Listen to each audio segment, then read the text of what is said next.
5-minute focus, episode 59, other revenue streams. Make sure this light gets on me.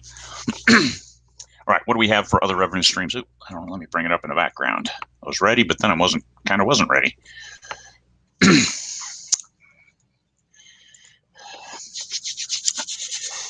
In order to realize success through other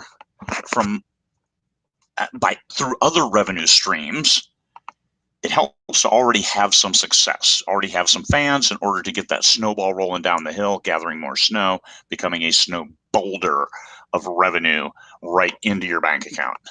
How do you do that? You got to keep your fans happy. It's all about keeping the fans happy. You have to look at the cost versus the revenue. How much does it cost in money as well as time? These are the two assets that you have to invest in your business. Some things take a lot more effort than others. First and foremost, you have to understand, where is your core competency? Yes, cool consultant words. But what it means is, where do you generate the most revenue from? As authors, it's probably our words.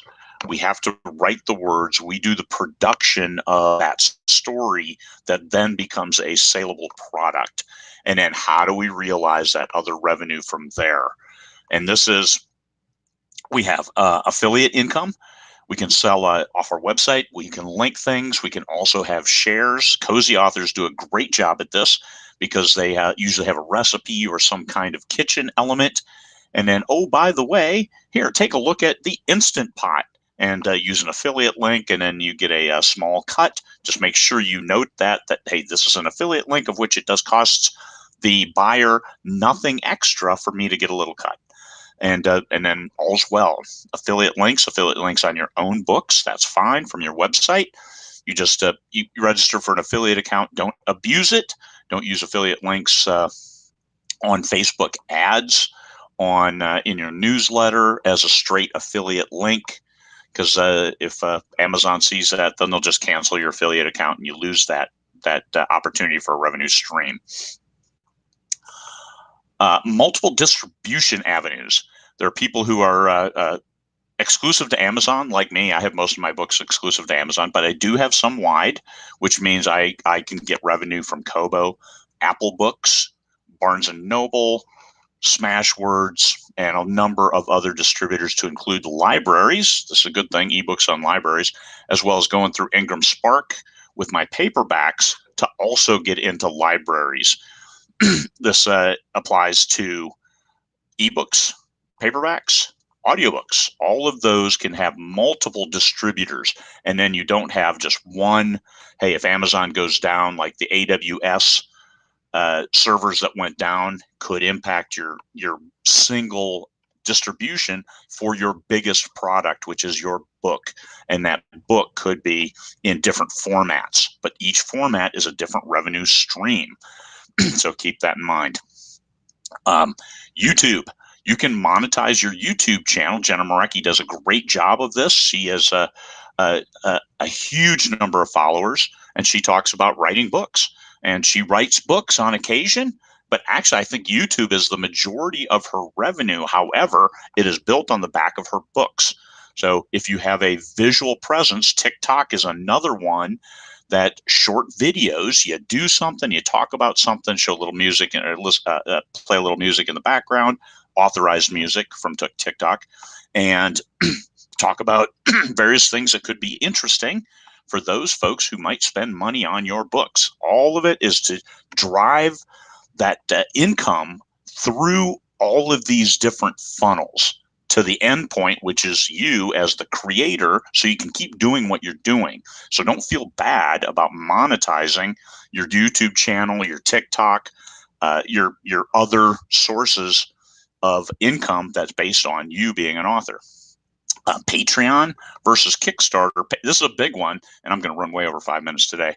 Patreon, you have fans who will pay extra to have a personal conversation with you each month. You can send them things, but they have that access, and it automatically deducts from their bank account. Kickstarter, it's another way to get people to prepay for stuff. just put it up. Hey, I'd like to write this book, or I'm writing this book, but I'd like to put a leather-bound format together.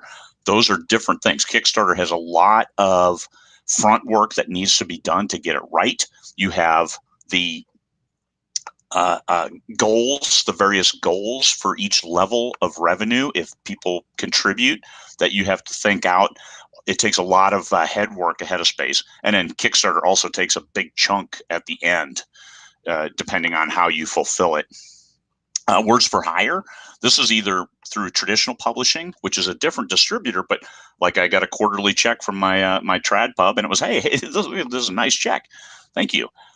So that was, I published with them 4 years ago, and they send me a check a quarter because books still selling. Magazines, collections, get in an anthology that prepays, or get something else, because that also can funnel people into you as an author, into your brand, to then bring in more revenue. So I always try to get into various anthologies and group efforts that can get my work in front of other people. And then finally, let's talk merchandise. I've done a lot of merchandise. You have to make sure that you own your artwork. If you use photo manipulation type covers and artwork, then you need to make sure you have those extended license for merchandise. If you don't, well, then make sure you get your own artwork. I have a lot of custom artwork done, and that's what I put on some coffee cups and shirts and things like that. Just the revenue, your cut is really low. I use Society 6 mostly because they're so easy, but I might sell a sweatshirt and get 80 cents or $1. It really, for the effort in getting that artwork out there and the right pixels, 10,000 by 10,000 for Pete's sake, it's kind of a pain in the butt for such a small amount of revenue. But there are some people who realize that if you make your characters so lovable, these characters that people have to have, that baby Yoda, I have to have it, then take advantage. Merchandise is an additional revenue stream based on your words.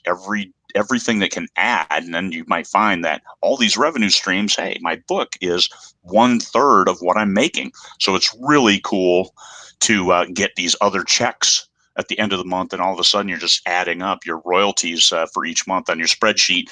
You're adding in all these other things, and it's like that was a pretty good month. So that's what you do. All these revenue, go after all the revenue streams based on you and your original production work, your book.